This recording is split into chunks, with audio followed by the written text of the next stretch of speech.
It's Friday night and we got some goodies for you lined up. My name is Andreas Sachenko and you're watching the KHL Update. We go to Helsinki, Finland first, where Jokerit do battle with Admiral. It's Locomotive Remembrance Day and every team has a special section in the stands dedicated to the man who passed away.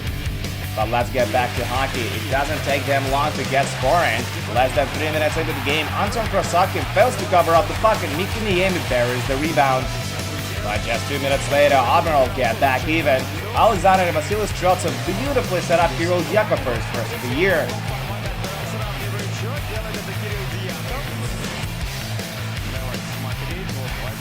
Jesters get their lead back midway through the period. Jeff Blatt slams it home from the right facing circle. Brian O'Neill with a great cross-ice pass.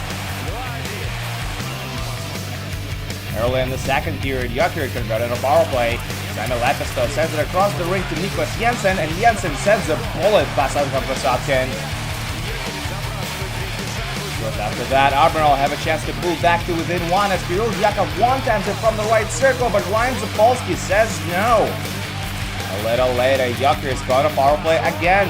Lepisto with another setup, and this time it's Sakari Monanen who sizzled it home. Admiral outshoot Jokerit 12-2 in the third period, but nothing goes past Ryan Zapolsky. 4-1 is the final in Helsinki tonight.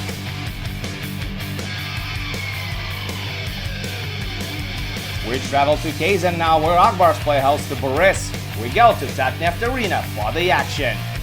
The visitors get on the board first. 12 minutes in, Alekana Sedov beats Alex Shurichenko for his first career KHL goal. Akbar scored in a power play late in the period, but the goal was waved off after video review. The rule the puck was kicked into the net and you can't do that. But that doesn't stop Akbar as they explode with 3 unanswered goals in the second frame. Midway through, they steal the puck on the forecheck, drop it for Paul Postma, and he scores his second of the year. A few minutes later, they grab the lead just as Boris kill off a penalty. Andrei Markov shoots off the boards from a poor angle and it fools Henrik Karlsson.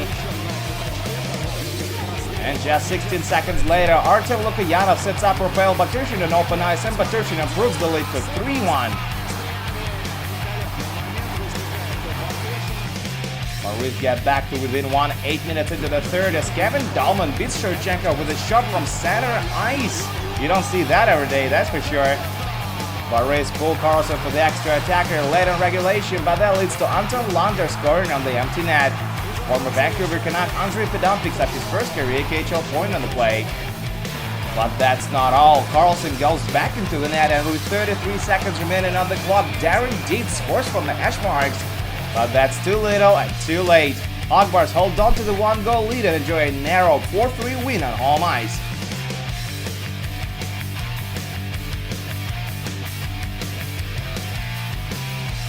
West still in Tatarstan. This is Nizhny-Kamsk, and tonight Neftekhimik goes up against Dynamo Minsk. And the Wolves open up the scoring 10 minutes in as they convert on a power play.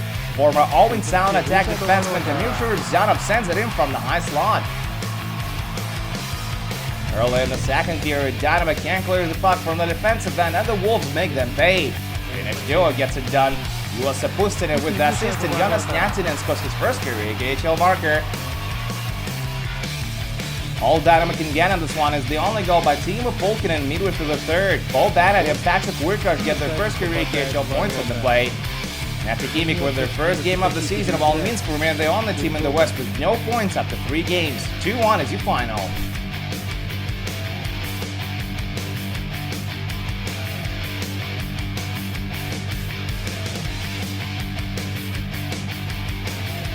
We go to Nizhny Novgorod now, where Torpedo face Vitesse. As the time is about to run out in the first, we get our first goal of the game. Reigning Calder Cup champion with the Toronto Marlies, Miro Aaltonen scores his first after coming back to the K. Great play by Marek Kridik to set up Aaltonen in the slot. But it's still Torpedo after that. Early in the second period, Mikhail Varnikov converts on a power play to tie it up. That's his first since rejoining Torpedo this offseason. 10 minutes later, they capitalize on a 2-minute advantage. And it's Varnikov again. He beats Alexander Samonov on the short side to put Torpedo in the lead. Early in the third period, they improved their lead to 3-1. Vladimir Galuzin snipes his second of the year, while Varnikov and Anton Volchenkov draw the assists.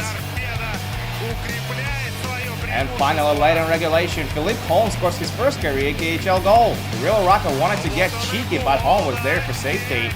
Torpedo remained undefeated after 3 games, has been taken 4-1 on home ice.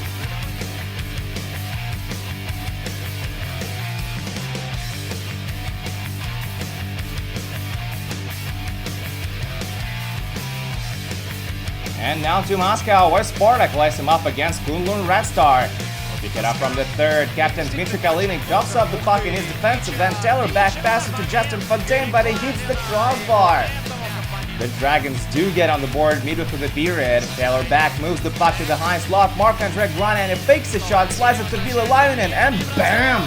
Former Spartak defenseman puts it home. Spartak challenged the play, was offside, but the goal is confirmed after video review.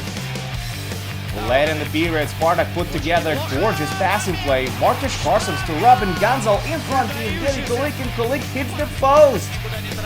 Shots after that, the Dragons get another one. Olli Paula shoots it from the right circle, it's stopped, but he gets another chance, and this time he cashes in. The red and white pull Nikita Bispala for the extra attacker and get 1 goal back.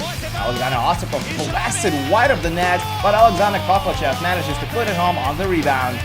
That's as close as they can get though. Kunlun bleed the clock down and get their first win of the year. 2-1 is the final.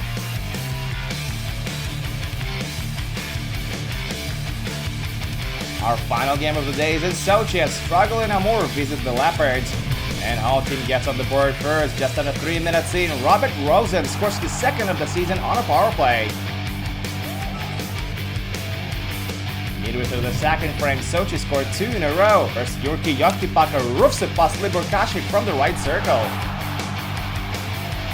2 minutes later, Nikita Shitov takes a shot from the point and rebound, and Stanislav Bocharov scores from the hash marks. Late in the period, Rosen scores his second of the game and third of the season. He comes with yet another man advantage. All Tigers can get on this one as a consolation goal by Maxim Kondratev late in the third. Amur remain at the bottom of the East with no points, while Sochi are now second in the West with 5. 4-1 is the final on this one.